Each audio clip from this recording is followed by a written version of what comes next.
Hey, what's going on? It is your friend Church Boy, and you know who I got in the building with me.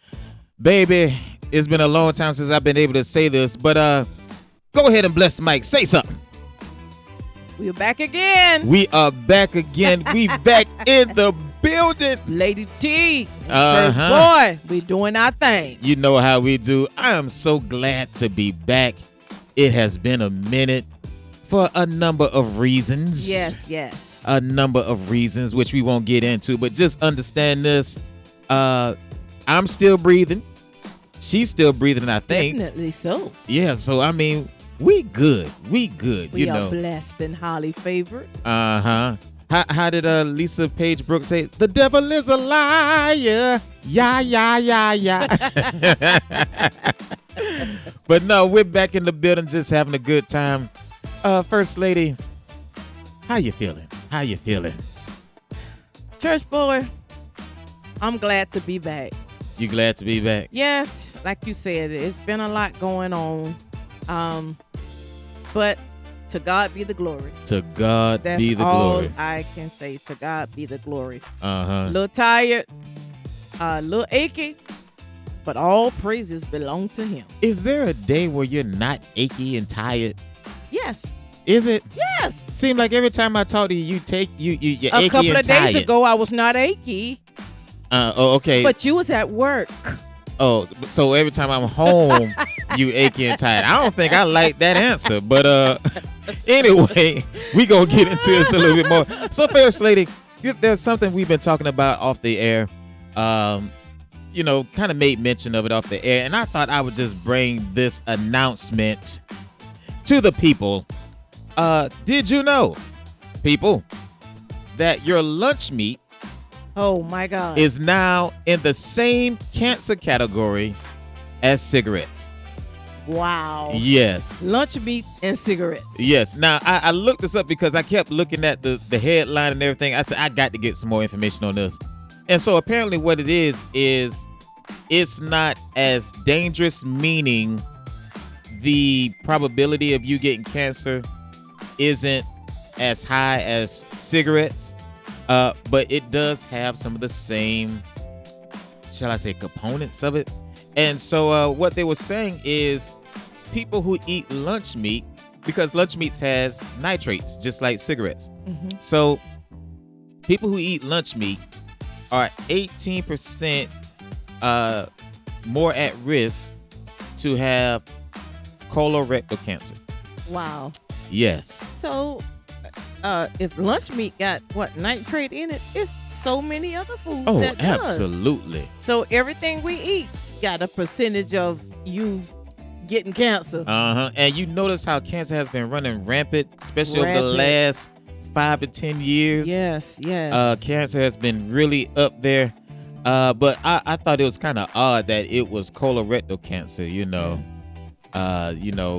people, like it would have been like lung cancer or something like that. Pancreas cancer or something. Lung cancer, cigarettes has a big thing of that, but colorectal cancer, you eating all that lunch meat, you got to go somewhere and come out somewhere. And let's just say, well, I don't eat lunch meat, so. Yep. So all these people who want that, $5 foot long. Just make sure that's what you want, all right? Hey, listen, I promise you, we got a great show for you. This is Valentine's Day weekend. And let's just say we're going to get into some stuff, all right? This is Church Boy and First Lady. Welcome to the show.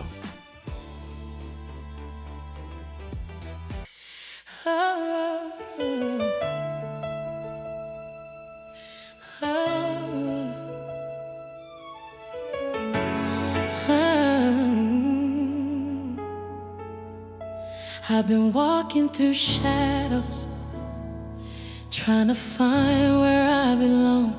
Some days I feel fearless, other days I'm barely holding on.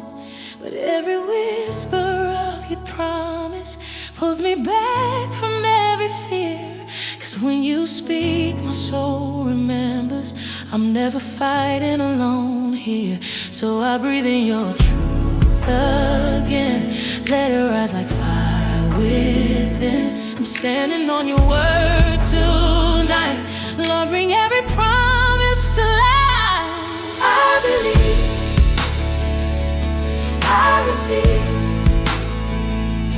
I believe everything that you said about me. I believe, I believe, I receive, I receive, I believe everything that you said about me. You saw gold inside the ashes, treasure deep beneath the pain. You called purpose from my rounds. You made beauty from my shame, and now the storm don't shake me like it used to. Grace is holding every part.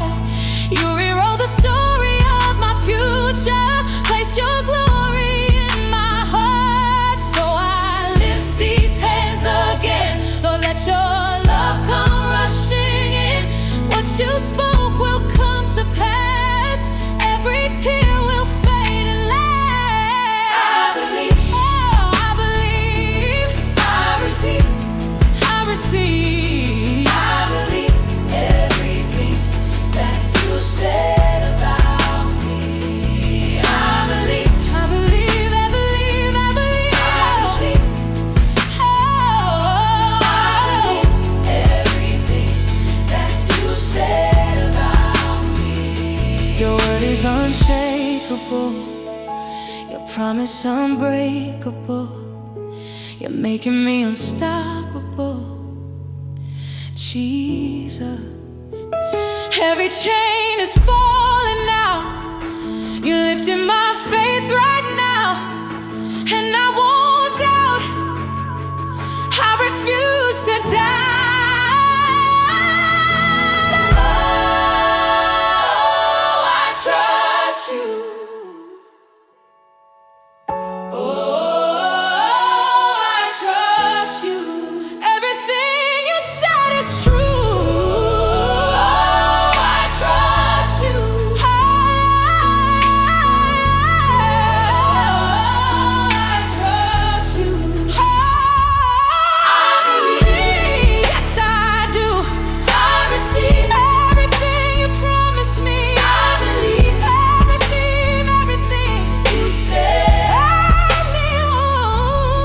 believe your word is life. I receive. I'm walking in victory. I believe everything you said about me. You said I'm chosen. You said I'm loved. You said I'm healed. And I believe. Yes, I believe.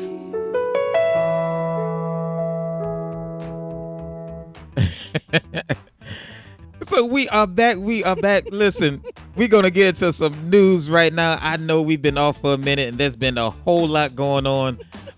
Trump never keeps you bored. The news never keeps you bored. But we're gonna focus on some other things today because I got some good news and then I got some news that will make you kind of look at me like, seriously? Yes, that kind of news. Okay, so let's talk about this first. In Evanston, Illinois, I am proud to announce that there will be black people who will be receiving reparations. Yes, they are receiving reparations. 44 people are receiving reparations. First Lady, your thoughts? It's time. It's time. Oh, absolutely. It is time.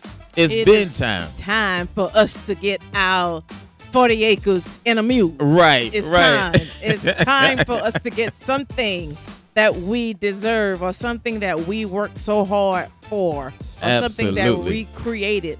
Don't get me started. Okay, but so let me tell you the story. So what's going on is apparently Evanston, Illinois, they had a movement that they were trying to, how should I say, resolve to try to apologize for discrimination and things of that nature. So they set up this fund that was approved by the city. And basically, if you could prove that you or your ancestors, people in your family, lived in Evanston, Illinois between the year, I believe it's 1919 and 1960, I forget, 1963, something like that, you would be eligible for reparations. Wow. You had to fill out some paperwork, and so of course they would, take care of you. So this started in 2021, and 44 black people were approved for the reparations. They get $25,000 apiece. Shut up. Yes, $25,000 apiece. And it is being funded, because I can already hear, well, how are they getting the money? So it is being funded. Again, they already passed this fund. It was for $10 million. A fund of $10 million. It is being funded by real estate sales and also cannabis sales. Oh, okay. Yes. So for those who are against cannabis sales, and I understand if you are, but at least they're doing something positive with said funds. Yeah. I'm happy to hear this. Yes. I'm very happy to hear this. When is coming to South Carolina? I hope it comes soon. Very, very soon. Y'all listening? But listen, yeah, it's about time, and I'm sure this is something it is definitely something to be celebrated, especially in this climate. Yes. That And now we're in. they gonna get a lot of noise over that too. I mean, like, when is it coming to us? Right. When is it coming to us? Right. And so that's good though. That's one of the reasons why I'm sure some people, not everybody, but some people fought against it. People in high places, because if they approve it there and it works there, yes, the question is going to be, well, where's mine? And it should. And it should be. Yes. We always talking about making things right. Okay, well, let's make it right. Make it right. That's all. Let's just make it fair. Yeah. Now, I must say this part too. There were 6 people. There were 6 people. I don't know their ethnicity, that filed a lawsuit because they felt discriminated against, that they could not file for reparations. Always a goat It's always in a bunch. Always a goat. Yes. And you know what goat does. But against everything. Yes. So, I'm not going to let that destroy the happy news. I'm happy for those people. And I much respect to the leadership in Evanston, Illinois. We appreciate you. And keep us posted. Definitely keep us posted. Yes. In other news, oh, goodness. Yay, I can't black wait for people. this one. So, what you say, babe? Yay, black people. So, in other news, listen. Have you heard of this woman named Caroline V? Caroline V. V, as in V-E-E. Correct. Have you heard the name? No. Well, I think you ought to want to hear this name or get used to hearing this name. Caroline V is a 73-year-old, wait for it, escort. Yes. 73-year-old escort. I can't say that too quick now, because you got some fine people at that age. Hey, but here's why I bring up that name. Miss Caroline V is a British woman who decided to become an escort after decades of celibacy. What? Yes. She's been celibate for over 40 years and decided in her vintage age to become an escort. And apparently, business is booming because, according to her, she has slept with over 2,000 men. Whew. Yes, yes. Oh my God, that's so sad. She was celibate for over 40 years because of her faith. She's a Christian. And yep, this She is was a Christian. Again, this is why I'm bringing this up. She was a Christian, and because of her beliefs, she stayed celibate for over 40 years. Well, according to her, in 2017, she ran on rough times. And so to help with her finances, she decided to start doing escorting. Now, whether she was giving up the cookie right then, don't know. But it is reported by her that she has slept with over 2,000 men, and she says she is feeling invigorated. She's taking control of her sexuality. Yeah. First Lady, what do you think about this vintage escort? That's a slapping Christian's face. It's a slap in Christian's slap face. in Christian's face. She's a Christian. She is She's a Christian. been celibate for 40 years. repent.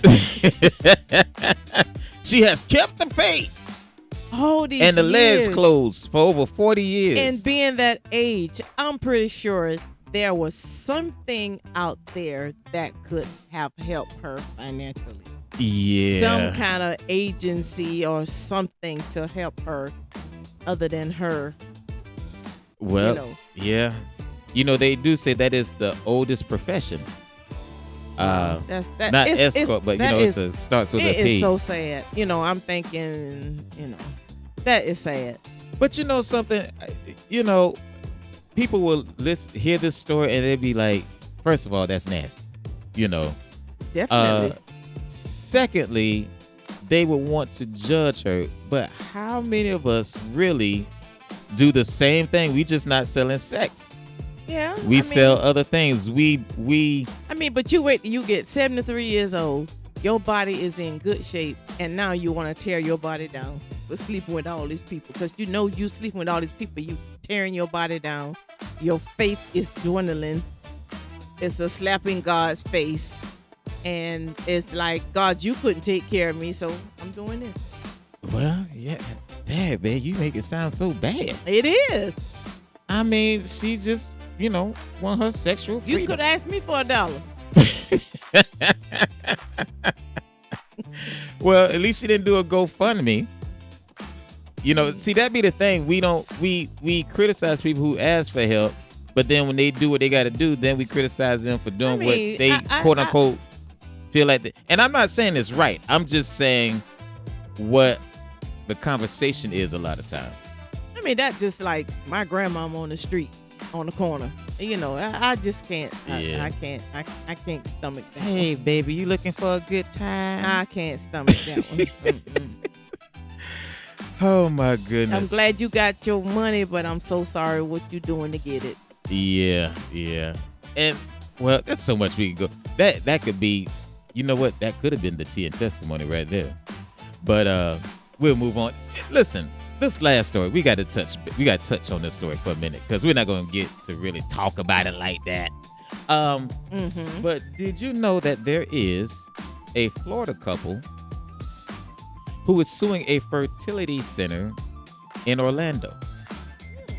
Yes. What happened? Why are they suing this fertility clinic? Because the wife got pregnant. But that's what she wanted.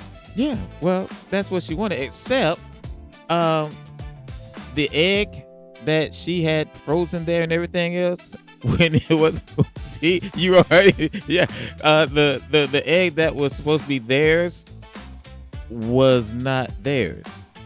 And so she got pregnant. It was successful. What do they call it? Artificial insemination.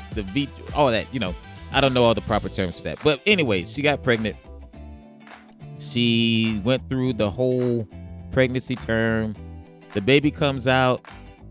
And she says the baby didn't quite look like her. So she had some tests done to finds out that the baby is not hers or her husband's. No DNA match nowhere. Wow. And so they are suing because, the baby just don't look like them. Okay. And I was kind of leery of the picture that I saw. But this couple is a white couple. And the baby that they now love, quote unquote love, but they're talking about trying to find the biological parents, is either black or of some other ethnicity. Looks like it could be I thought about Filipino, that when something you like first that. started the story. Yeah. I was like, OMG. Oh my God. So what do you do? How do you come back from this?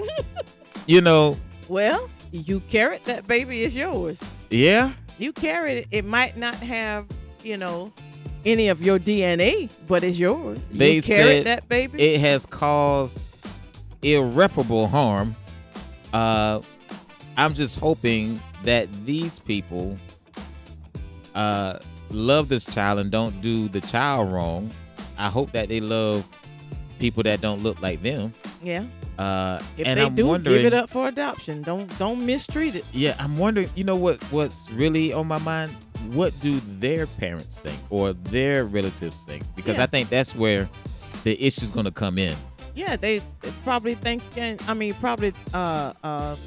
worrying about what other people are saying. Right. Yeah, so that probably one of the biggest things. And I understand you paid for one thing and got something else. I perfectly understand Right. that. But you've carried this child for 9 months and, went through the whole process. Yep. How can you not love it? Right. And so, and here's the other thing about the story. So her eggs, they don't know where they are. They can't find hers. That's crazy. That is crazy. You can't trust nobody these days. I'm trying to tell you. So they're in court right now. Kelly had Keisha. Yep. Hey, listen. This is Church Boy and First Lady. We will be right back. Stay tuned.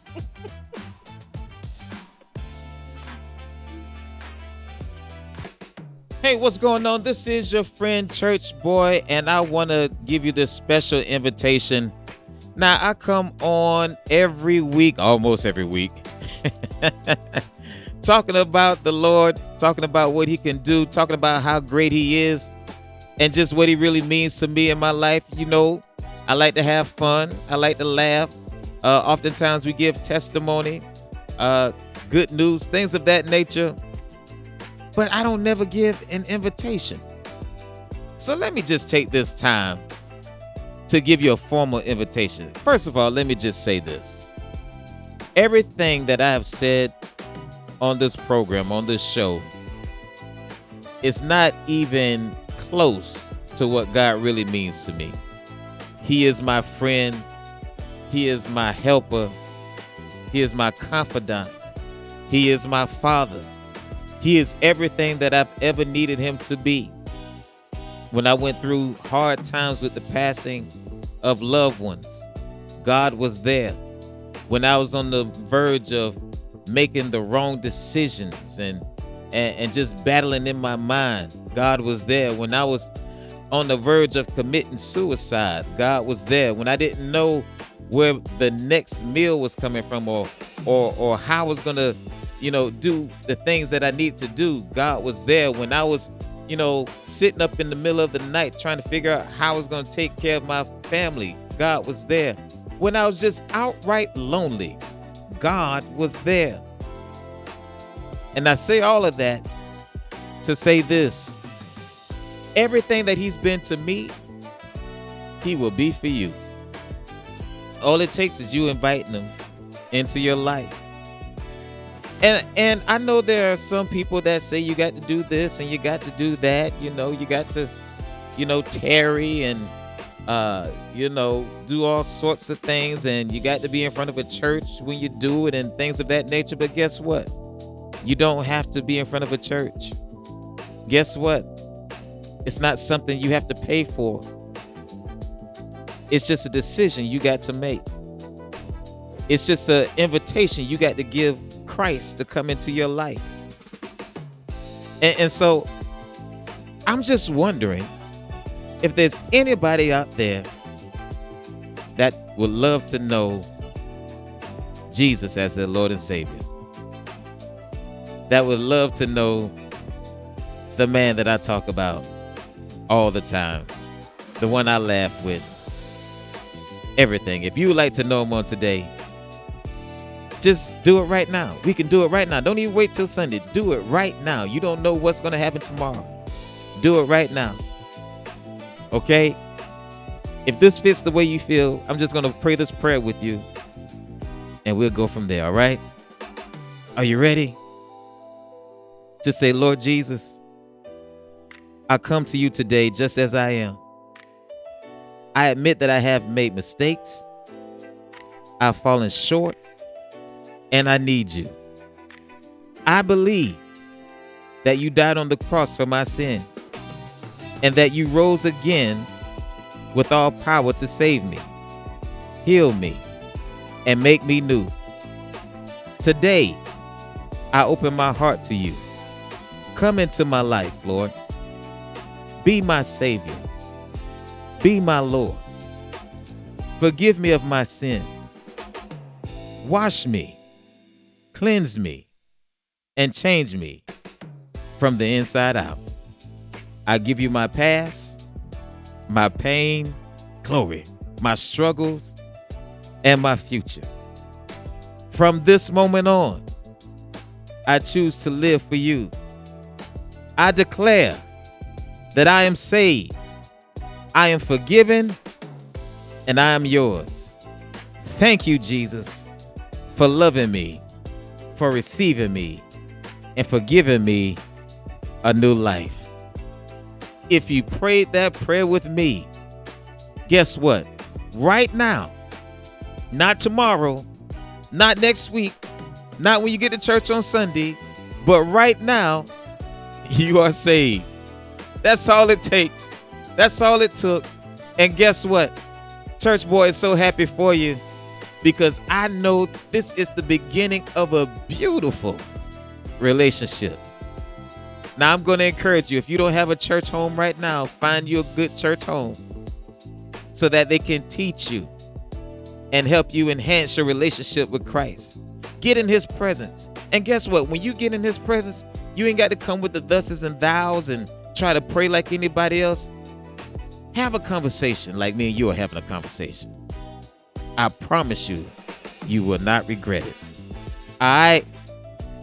Since you're saved, I can call you my brother, my sister. Hey, we gonna party, and we gonna party hard. Congratulations, church boy. Love you.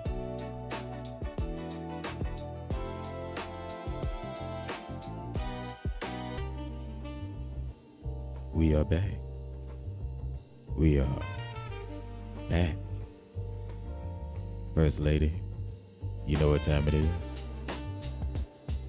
You better talk to me, girl. On Valentine's Day weekend, you're not gonna talk to me? Go ahead, baby. Do your thing. It's time for tea and testimony. Oh, goodness. We got a letter here entitled, I hope the Lord all is well. I hope the Lord all is well. Let's go. Here's my situation. I'm a saved woman, love God, living right, keeping my legs closed like Fort Knox. I've made the decision to save myself for marriage, and I'm serious about it. No sneaky links, no accidental sleepovers, no we just cuddled and things got out of hand. I'm holding the line. Good for you. But here's the part I don't say out loud. I'm scared. Not scared of marriage, not scared of commitment. I'm scared of being sexually unsatisfied. See, I have a friend, bless her heart, who did the same thing, saved herself, married a good Christian man, and now she is miserable. I'm talking about smiles in public, complaints in private. Every time we talk, it's like a warning commercial. She'll say things like, sex isn't everything, but it's something. At least he loves the Lord. Girl, pray about it. And I'm sitting there like, I am praying hard. She once said, I waited my whole life just to be disappointed every week, and I haven't known peace since. Now, don't get me wrong. I'm not trying to test drive anybody. I'm not asking God for a sample platter. I'm just wondering, what if I do everything right and still end up frustrated? I want passion. I want connection. I want joy in marriage, not just a roommate who quotes scriptures and rolls over. Sometimes I feel guilty even thinking this way, like, am I being carnal or am I just being honest? So my question is this: is it wrong to be concerned about sexual compatibility while still saving yourself? And how do you trust God with something you've never experienced, but everybody else has an opinion about? Help me before I overthink myself. Help me before I overthink myself into celibate paranoia. Signed, saved, but not trying to be stressed and sanctified. My. What a letter. Before First Lady takes off, let me just say this.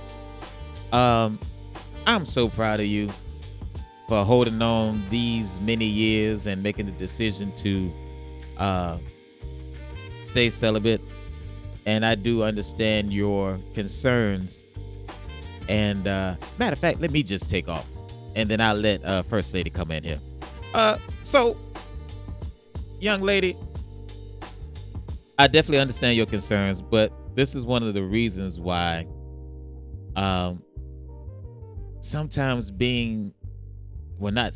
being celibate is always the best option to me, because you have nothing to compare it to. Right. If you've never tasted, if you've never tipped your toe into that fleshly side, if you've never drink of the water before, then you don't know what you're missing. That being said, I do understand that hearing from your girlfriend has kind of, made you a little nervous. I get it. One thing I would like to know is, was your girlfriend always celibate? Right. Or was this something that she just decided to do in order to save up for her man? That's right. One thing I would like to know. Right.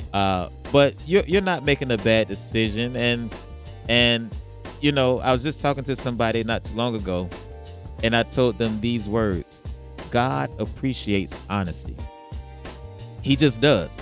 You can go to God about anything, be honest with God. He appreciates that, because when you're honest, he can answer your questions or calm your fears. I will tell you to just hear God. If God really chooses the man for you, and you are honest with God as far as what you really want in a man, and honest with yourself, then I believe you'll get everything that you desire. I really do. One of the biggest mistakes that I see most Christians make is they end up changing or settling on certain things when that's not what they wanted, And you got to be specific. You can't just say, I want a saved man. Tell the Lord you want a saved man who packing. Hello, somebody. Don't be sitting there looking at me all crazy, First Lady. You can be packing and don't know what to do with it. I'm gonna leave that alone. But yeah, you can be. I ain't know nothing about that part. Not knowing what to do with it. But listen, I'm gonna let First Lady take off. First Lady, take off. Don't be like that 73-year-old woman. Don't you go out there sleep with all them men, friend. Okay. But anyways, sometimes we have to turn a deaf ear to people. Especially when you're trying to hear God. And when you're trying to make the right decisions. Because sometimes other people situation could persuade you to do the wrong thing. Oh, absolutely. And your situation is not her situation, and her situation is not your situation. Right.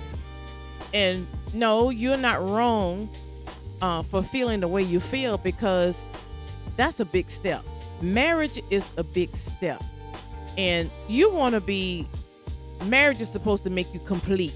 Right. So you want to be satisfied in every area that you need to be satisfied in marriage. Mm-hmm. So just like Church Boy said, when you make your petition to God, let him know everything you want. I did. Okay. But, anyways, but let God know exactly what you want, even though he knows. But I was thinking, too, when he was reading the letter, you sure your friend didn't tip out? Because he's got to be really, really bad for her to be sexually frustrated. So she had to have had something to compare him to. Right. If she's been celibate and, unless you, I don't know. That's the only thing I could say.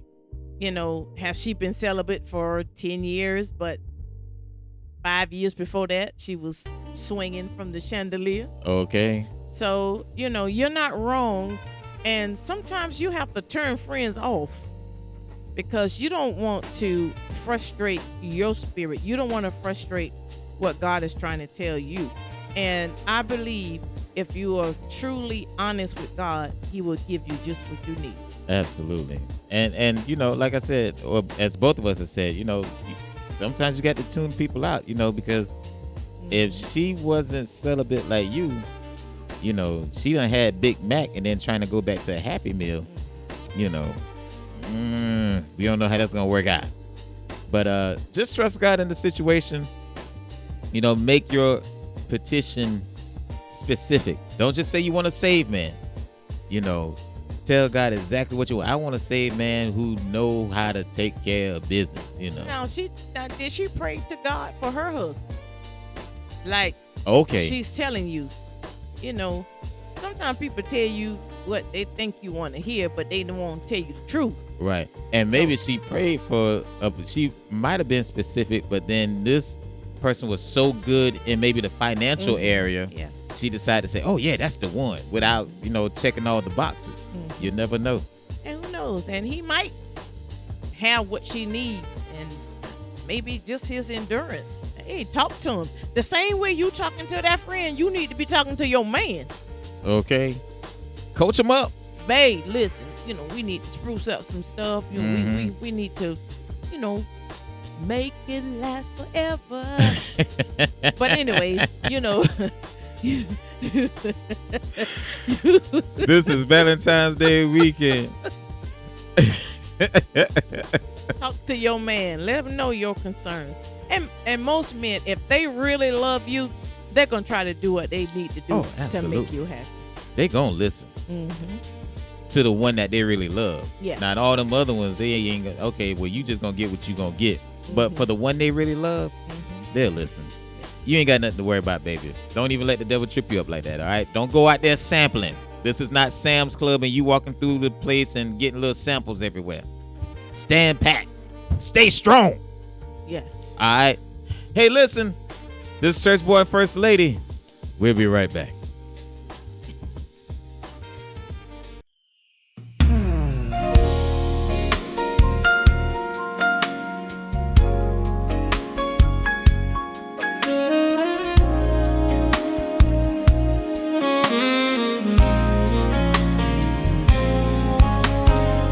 I've had my moments, I've had my days when my faith felt tired and I lost my way. I've questioned you, I missed the mark, but you stayed close when I fell apart.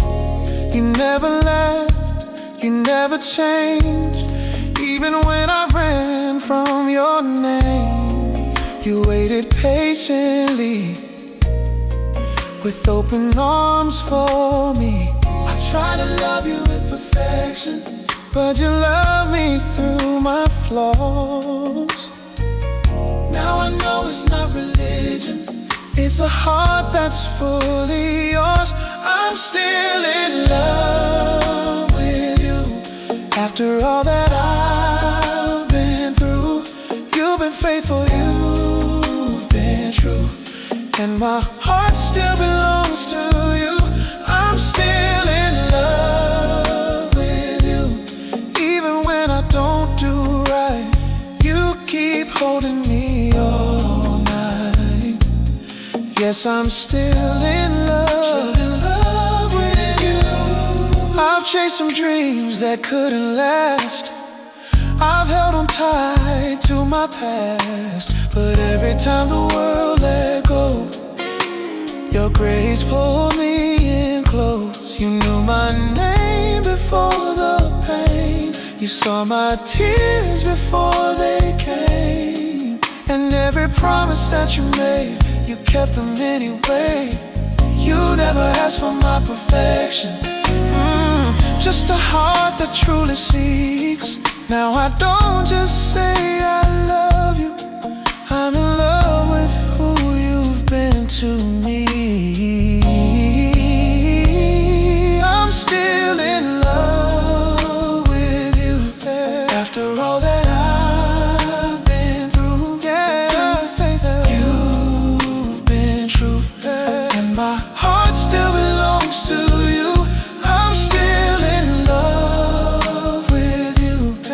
Even when I lose my way, you keep loving me the same. Yes, I'm still in love with you. You loved me when I was broken. You held me when I was weak. You spoke life when I was hopeless. You saw the best in me. No matter how far I wander, your love keeps calling my name. So here I am, surrendered. I'll never be the same. Still in love, still in love, still in love. Give you love, after all these years, you've been true. My still belongs to you. I'm still in love with you. You've been everything I need. You keep loving me so deep. Yes, I'm still in love with you. I'm still in love with you. I'm still in love with you. Oh, still in love with you. Been in you. I'm still in love to you. I'm still in love. Forever grateful. I'm still in love. Forever true. I'm still in love. All my worship in love. I'm still in love with you.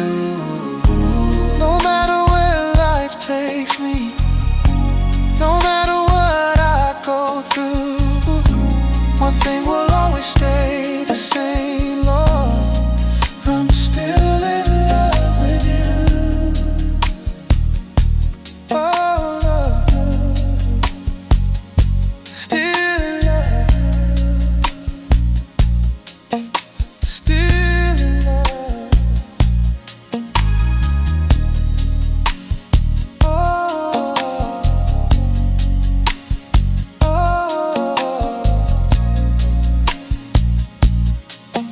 yeah. Still in love.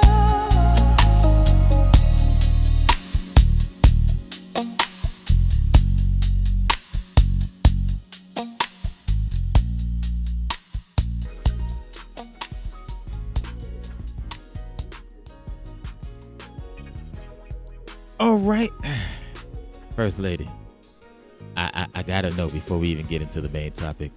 You notice I ain't lift my voice up none. I'm in in my R&B mode right now. Baby girl, how did you like the song? It was nice. It was nice. It was smooth. Yeah. And it was fitting. Yeah. Mm-hmm. I can just see the Lord just sitting there on stage right now, serenading me, or me serenading God. You serenading Yeah, him. serenading God. And, he's sitting in the chair and I'm just walking by him. And I get on his lap, talking about I'm still in love with you. Anyway. That's a good setting, though. Hey, it was a nice smooth jam. I ain't even gonna lie. God got feelings, too. Hey, okay. Hey, he like to be serenaded. He like to be loved and told how important he is and exactly how much you love him. Yes. And who he is. You know what we call that? We call that worship. Yes. Yeah. Ain't nothing wrong with serenading the Lord. We always want to be serenaded too and have him, he have us in tears and, slaying in the spirit and everything else. But we don't never want to, worship him to the point where he fall out, Anyway. Right. Put a smile on his face. Put a smile. Exactly. So, First Lady, with it being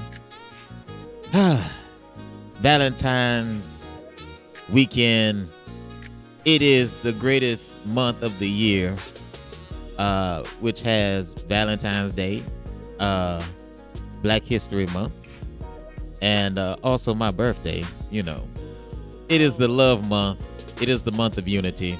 Don't hate.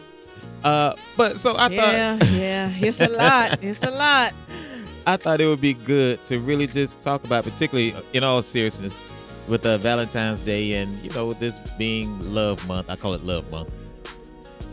It would be good to just talk about what role does God play in marriages or your marriage. How does pleasing God or how does God impact your marriage? Because let's be honest, the divorce rate isn't playing. Okay, the divorce rate is steadily climbing year after year after year, and it's not just in the world, but it's in the church as well. And can I just be honest? Because I just thought about this. Just like the tea and testimony, there are a lot of now. The tea and testimony was dealing with a woman who was celibate, was afraid of not being sexually satisfied once she got in the marriage. But what I have seen and heard personally is a lot of Christians, a lot of married Christians who struggle not to stay married, but to be happy in the marriage. Because divorce is frowned upon in a lot of ways, but you have a lot of married folk that just stay in the marriage because that's what's supposed to happen, and they're just gonna believe God that things are going to change. And I get it, I'm not making light of that, but there are a lot of unhappy people in marriage. And so what role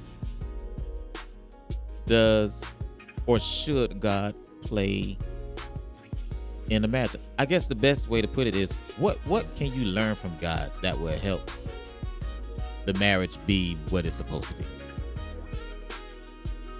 Well, it's a lot. What can you learn from God, or what can you get from God to make? Why are you so unhappy? Right. First of all, what's the reason you're unhappy? Is it something you're not doing? Is it something that he's not doing? Is it because you don't want to be submissive? Or is it because you really don't want to be the man? You want your wife to take on your role, and what's the reasons? The word of God say you dwell with each other according to knowledge. Your husband, pretty much, you know, according to knowledge. So, and wife, if that husband is being, you know, the man, you know, submit to him. So I mean, if everybody is doing what they are supposed to do, well, I mean, you know. Well, and see, that's you know, the issue. It seems like, so, you know, you was talking about the wife submitting and the husband being the head and so on and so forth. You know, okay, let's back this up.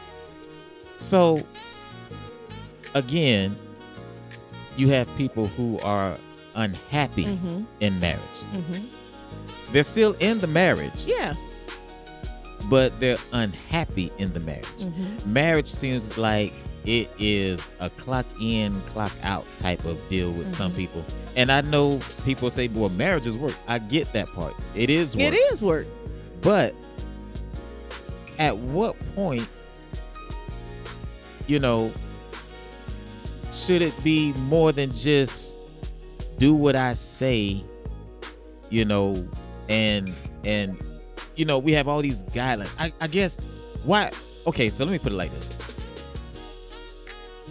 Why does it seem like love is missing in a lot of these marriages? When it comes to marriage, it's like, okay, I know I'm supposed to submit to you,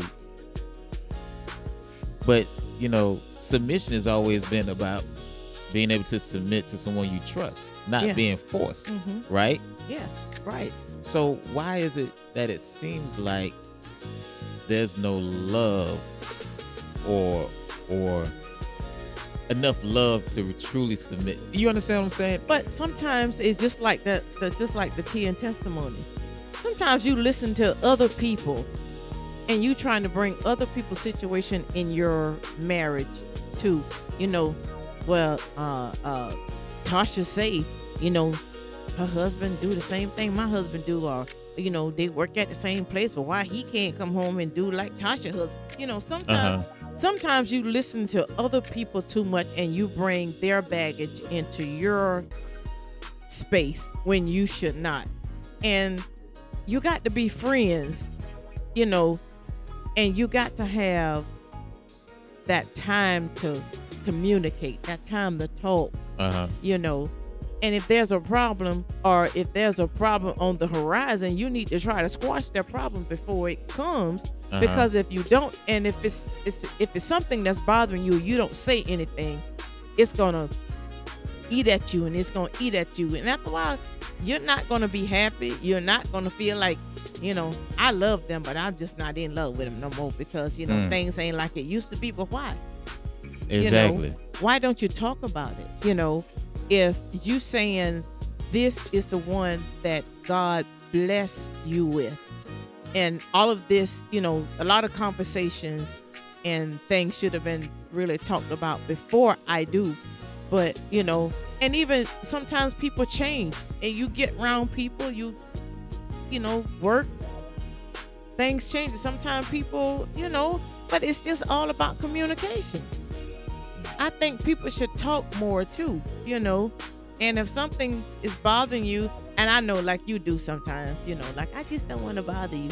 No, bother me. Because if it's affecting our bond, or if it's affecting how we feel about one another, we need to talk. Right. You know, I mean, maybe we can work it out together. Right. You know, or I may have some type of solution that you probably thought I didn't have, or I couldn't have, you know. But I think a lot of times people just need to talk and try to understand one another. Okay. You know, I you know. So this is went a little bit off subject. Yeah. But okay, so communication is definitely key. One of the few things that you did say, ask God to teach you how to love is allowing outside forces to penetrate a godly marriage. And I think Especially that is unsaved counsel, that ungodly counsel. exactly. And I think that's very key, because you know, if you're constantly listening to, as I like to say jokingly a lot of times, Keisha and them, uh, then your marriage is gonna be in trouble. You listening to Keisha and them, who are not married, by the way, or been having a Married rough 5 times, marriage. and the husband she have now is not hers. Oh my goodness, what you talking about? Then it's gonna cause some friction in your home. Mhm. But here's one thing I will say. I will speak on our marriage. One of the things that God really showed me was how, the Bible says, husband, love your wives as Christ loved the church. He really showed me what that meant, because he challenged me to figure out what that meant.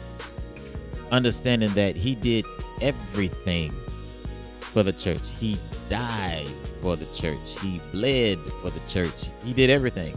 And so he was like, I need you to do the same thing for your wife. In other words, there's nothing that you will withhold from your wife, from your family, because I don't withhold anything from you. Mhm. And so that's one of the things that he really used to minister to me with, just show me what my place is in the home. I have to be vulnerable. I have to be willing to be whatever I need to be, exposed. And so I think that really plays a part into a man, a husband, or a man being a good husband, is understanding that you have to love this woman no matter what. Now, it doesn't mean you have to be miserable, Yeah. but here's the thing, if you love your wife as Christ loved the church, and here's a key, she's the one that God gave you, then you're not going to have a lot of miserable days. Mhm. Yeah. And that woman, if you loving me as Christ loved the church, that means you got my best interest at heart. So therefore, I don't have a problem as being submissive, because, like the word says, I am your helpmeet. Right. And then, by being your helpmeet, I'm going to help you, even as you being the head of the house. And if I see there's a weakness or a weak moment, I'm not going to step on you. But as being your helpmeet, I'm going to help you get back to that place where you can be Right. strong again. Right. So, First Lady, you had me nervous just now when you was talking about if I see a weak spot. I was like, oh boy, where's she about to go? I might have to click the refresh button, because no. because what a lot of times what women end up doing, I won't say a lot of women, but some women end up doing, is they see a weak spot and they use that to justify why they need to take over and No. overstep, and instead of, as you said so eloquently, help me get back to that spot. Identify the weakness and then help me with that weakness. Yes. Don't take the, if I'm a carpenter, don't take the hammer out my hand and you say, I got it. No. Help me, show me where the weakness is. Yes. And then we can build this family. And it's very important, like you were saying, if the man is doing what he needs to do, then you said you wouldn't have a problem submitting. And I will give you your props. Oh, we telling it all today. And I will give you your props. You didn't have a problem submitting, but here's one thing we both had to work on, was allowing our past to stay in the past. Yeah. Instead of bringing, and some old habits some old thought processes. You know, you hear people talk about making a good man pay for the bad man's mistakes. You know, getting rid of those old processes, those old thoughts, so that there wouldn't be an issue of you submitting. You know, it's kind of like one of those things where, you know, my mind is saying submit, or my body is saying submit, but you know, my mind's going through what used to happen, and so now I'm a little nervous as far as just completely submitting, completely trusting you because of my past. So I think it's very important that, you know, both the husband and the wife, they deal with their past, you know, and make sure that it doesn't become a thing that constantly interrupts the marriage. Because, you know, it's one of those things where you don't necessarily have to get a divorce, but if you're constantly being haunted by the past, the marriage never becomes what it truly could become. You know, and I can be giving you all the love that I have, but you not in a position to accept it. I can't get beyond my past. But not so. I got rid of that fast. I'm latching on to my good thing. Are you latching on to your good thing? My good thing, yes. Yeah. What has? Is there anything else that God has kind of showed you that has helped you in this marriage? Yeah. One thing I see that you're genuine and you want to please God, and when you know things, just like for instance, a situation happened last week, you like, I cannot allow this to happen again. I don't know if you remember what it is, but I cannot allow this.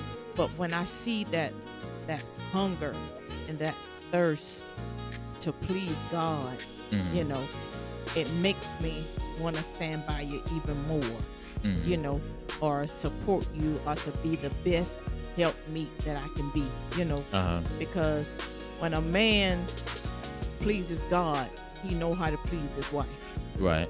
So, yeah, because of your hunger for God and how you want to please God, that says a lot to me, you know. Gotcha. So is there anything that he's told you on your end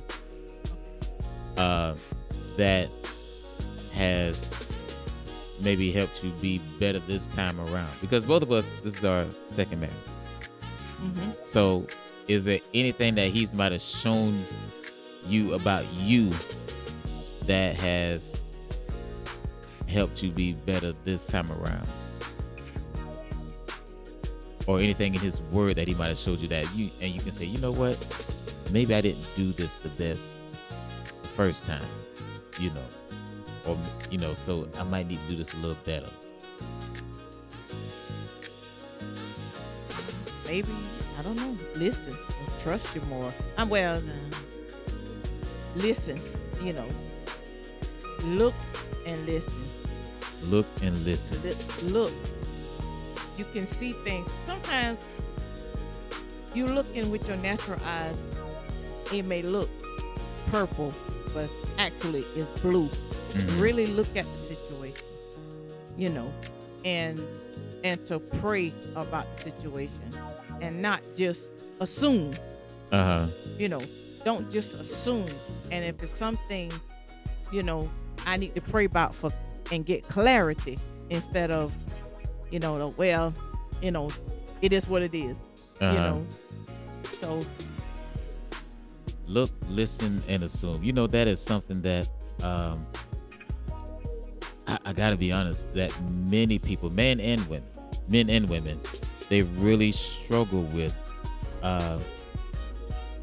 You know, especially that assume part. They assume a lot of things. You assume everything's okay. You assume your spouse is doing something. You assume things are great when really your spouse, and it kind of goes back to the communication aspect that you was talking about, your spouse is suffering in silence. Your spouse is dealing with all kind of things. And if you are not in tune with God, or praying about the situation, or looking, as you would say, if you're not really looking and listening and then praying about it, you're missing a lot, So I think that's very, very, very important. And I just believe that's one of the reasons why we've been successful, because both of us, we look, we listen more than just what comes out of your mouth, but we listen to your body language, how you look, everything. And so I think that's very important. Very, very important. How much do you really pray for your spouse is a good question that many of us need to ask. That's important. If you're expecting them to be their best. Absolutely. Absolutely. Hey, listen, this is Church Boi and First Lady. I hope you got something out of the talk on today. We'll be right back.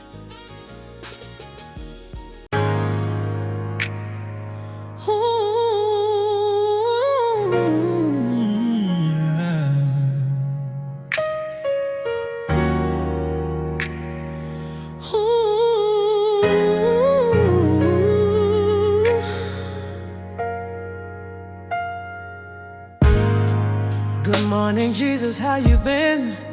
Lord, you're the beat of my heart. When I wake up in the morning, I see how I've come so far. Sun shining through my window, Lord, you greet me with your smile. When I feel the breeze and see the trees and all the beautiful things, I can't describe your love, so I just say, ooh, yeah. Ooh, yeah. Ooh,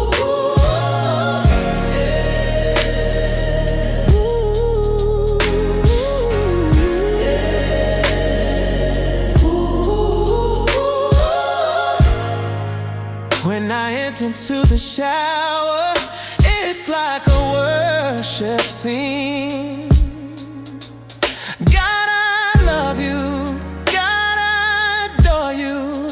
No one above you or like you. It's your love that makes me clean. No secret love, no. No secret love, no. Not the way you touch my soul.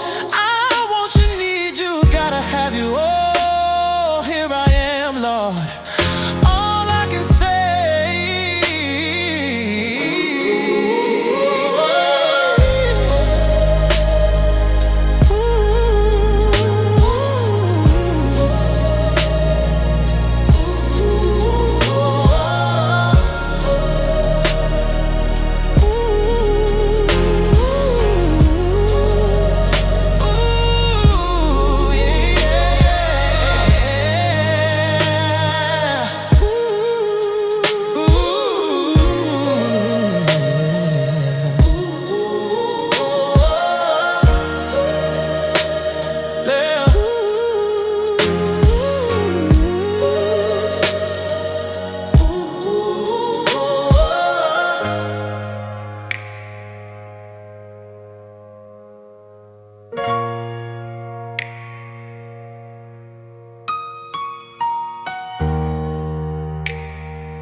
All right, First Lady, another one in the books.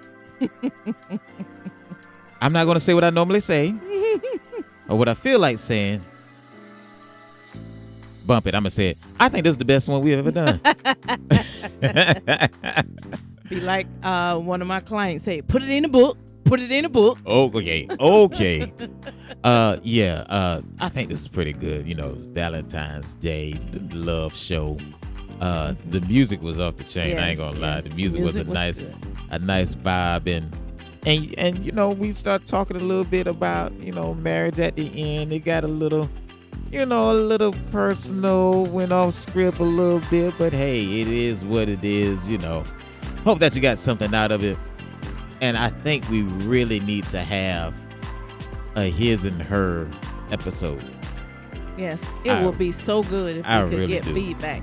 And, you know, it would be so good to hear what the listeners has to say or how they feel about different things. Oh, absolutely. Especially about the his and hers. Right. You know. You know what I really want to do? I want to invite 2 more married couples to just really talk. And I mean, now we're going to have to put some things in writing. You know, number 1, after the show, I am not responsible for your marriage.